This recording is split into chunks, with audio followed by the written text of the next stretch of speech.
Okay, we have an Acer CNC vertical milling machine with an ACU-RITE mill power control. It also has a EISEN variable speed head that was put on in 2017 with a ANT air actuated power drawbar. We're going to run her for you. Machine operates 2-axis CNC. The third axis is a DRO.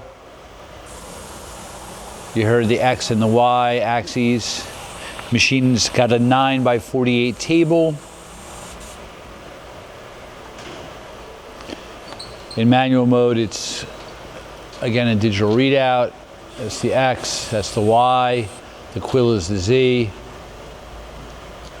All right, we're gonna run the head. That's the head. 2,000 RPM. We don't have a collet in there, so the drawbar is rattling a little bit, but head sounds pretty good. Again, it's 2017 head, pretty quiet.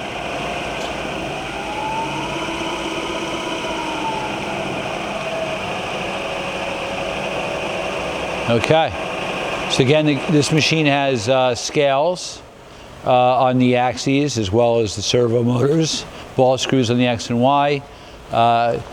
And hey, thank you for watching our video. Serial number of the machine is 9404368.